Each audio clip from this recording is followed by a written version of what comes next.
So I think overall, I get asked this question a lot about process and what inspires me, why I create what I create, how I go about creating it. It's a way that I can space out. It's a way that I can kind of go into my own world and not really think about anything other than painting. And even when I'm painting, I'm not really thinking about the actual piece itself. I'm just kind of doing it. In 2016, I was in a car accident, which resulted in me becoming an amputee, an above the knee amputee, my right leg. And since then, I just started painting. It wasn't anything that I showed anyone. It wasn't anything that like a lot of family even knew that I did. I created, and I would simply paint, put it away, never to show anyone, never to talk about it. I didn't know anything about art at all. I didn't know any of the famous abstract artists other than like Picasso or something like that. So I went into it brand new, and I think that's what gave me an upper hand with art is the fact that I didn't have a lot to go off of. I was just painting what I felt, and I didn't have a lot of references to really look at to say, oh, my work looks like this or my work looks like that.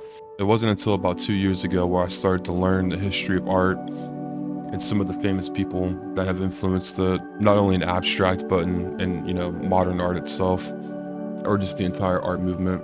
I'm not thinking about anything really. It's just, what is the painting trying to tell me? I'm not concerned about if I go over this area, if I cover this area up.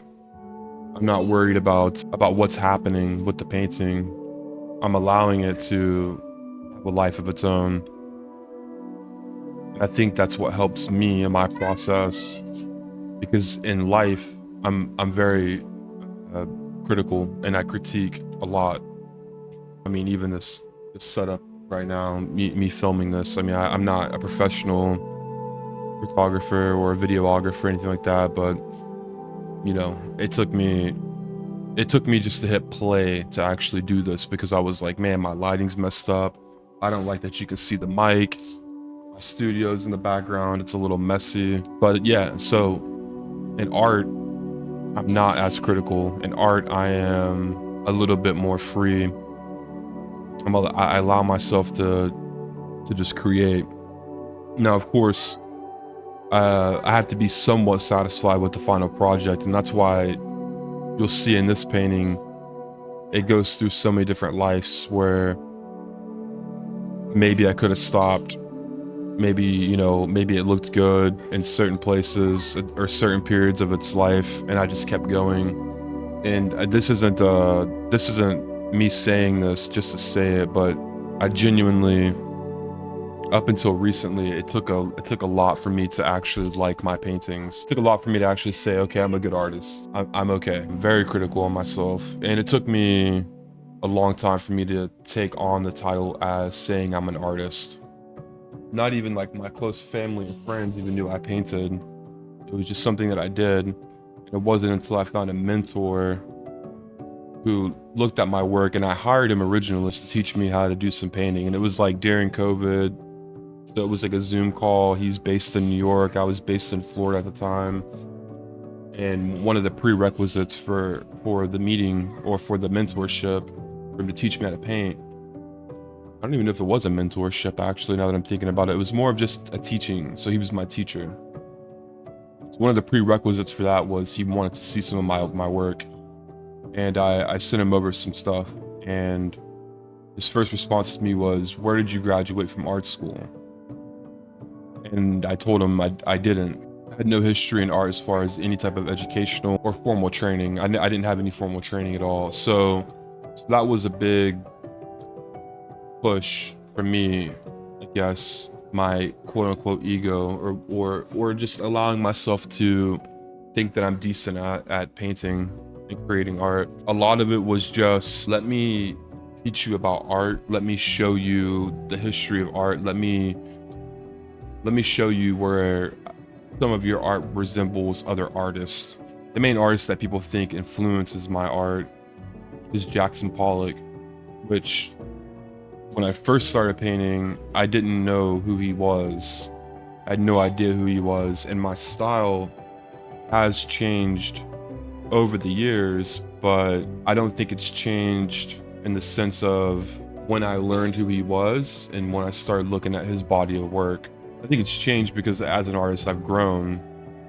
And after doing thousands of paintings, you adapt your techniques and you apply new techniques. It's not something that that happens often or frequently with me. It's more of after X amount of paintings, I'll start to try to do something new, or I'll really push myself and say, okay, like, let's move on from this monochromatic area. Let's aim for adding more color, which is what, you know, I did with this painting. Typically I work with blacks, grays, whites. I do add some color in there, you know, but for the most part, the blacks, the whites, and the grays are the dominant feature in my paintings, the ones that take the spotlight. That's because I was challenged to actually see if I could slow down because I create so much work. My mentor said, hey, look, let's go with using 3 colors, and you could pick the 3 colors, but let's just do a couple paintings with 3 colors. And so I chose black, white, and then I think blue. With that, I made my own grays out of the blacks and the whites. I mixed the blues with the whites to add different shades of blue. Started learning how to combine colors and create my own shades, my different shades of those variations. With that, it didn't slow me down. We stayed there for a long time. Fell in love with black, white, gray, blue. I think, you know, as an artist, we get attached to certain palettes, we get attached to certain styles, perfectly fine. At the end of the day, you know, for me, what I tell people a lot is I'm painting for myself. I'm not painting for anyone else. I'm not painting to see if someone likes it. Just an honest number that I have on hand, I would say in storage, I have at least 200 paintings. I never really looked at it from the aspect of me selling my work. I never thought that I was good enough to sell my work. It was more of an outlet for me. I never looked at it as I can make money off of this. I can do this to make money. And the more that I opened up to and did start showing my work to, they were like, hey, you need to share this. Hey, you need to start putting this out there for the world to see. And I was very hesitant on that. I didn't like it. I didn't like the idea of it. It tainted what art was for me. Art for me was just a place where I could zone out and escape reality, because I have a lot of demons. I suffer from PTSD and some severe anxiety from my accident, from my crash. And so when I paint, that's a place where I can go and turn off my brain. I can turn off that overcritical thinker. I can turn off that anxiety. Not all the way, but it lessens it. It lessens it dramatically compared to how it typically is on a day-to-day basis. I can feel the difference in myself when I paint, how I feel while I'm painting, and after I'm done painting. If I go on like a long 8-hour, 9-hour painting session, compared to if I don't paint for a couple of days or a week or whatever. Some people go social settings and stuff like that to relieve whatever that is. Me, it's painting. Me, it's creating art. Now I'm starting to open up to the idea of sharing my art more. And this is basically what, you know, is going to be on this channel. And as time goes on, I will improve, you know, my editing skills, because this is a one-man show. I'm not, I don't have an editor. I don't have a photographer. My studio space is not this large, enormous place. I'm not in like this massive warehouse space, and I don't have like an editor that I can send all this to and they can put it together for me and just upload it. The plan for me is to upload once a week, ideally. I do upload a lot of shorts, and that's because it's easy for me to do. Short video, which is, you know, 60 seconds or less on YouTube. That'll take me a couple of hours, and I'm still not like there where I really like what I'm putting out, but I'm putting it out there. And for me, that's got to be the first step. So even though I may not like how this video turns out, I've got to do it. You know, I got to just edit it, put it out there to the best ability that I have right now, and just let it go. Because if I don't, then I'll never do it. think that's something that a lot of people struggle with, you know, in life, in all different areas, not just something like this, but maybe it's a dream that you want to do. Maybe it's creating art, maybe it's getting into photography, maybe it's whatever, chasing that dream job or learning a new skill. We all look at people who do it and we're like, man, I wish I could do that. Or at least I do. I look at them and I'm like, man, I wish I could do that. I wish I could create that. I wish I could.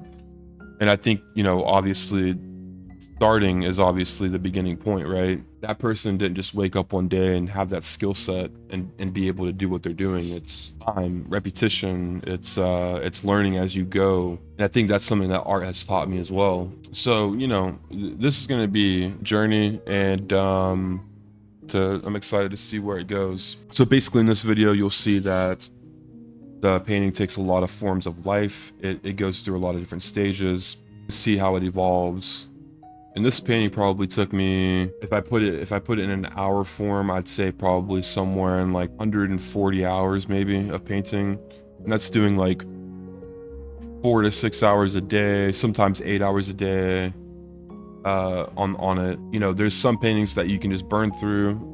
I mean, I've created paintings that literally had rolled the canvas out, gessoed it, and then the next day started painting on it and was finishing it within 2 days. Maybe I did two 8-hour days on it. And so yeah, I mean, there's those paintings for sure that I can stop and look at them and say, okay, like it's done. And there's paintings like this where no matter what I did to it or where I got with it, I wasn't satisfied. I felt like it needed to be pushed further, and that's something I have to battle with a lot, because I definitely have pushed paintings too far and thought to myself, man, I wish I would have stopped here. It goes back to my process in creating, where I'm not really too concerned about the final product, what the painting looks like while I'm painting it. I kind of let the painting tell me when it's done. I kind of let the painting have its own life. And if that life is 2 days, 3 days of me working on it, or a month of me working on it, and that's what it is. And so yeah, I hope you enjoy it. If you want more of this content, comment and let me know. Overall, let me know what you think of this painting. I hope you enjoy it. And yeah, check me out on Instagram, and I'll be posting more. So I appreciate it, and I hope to see you soon.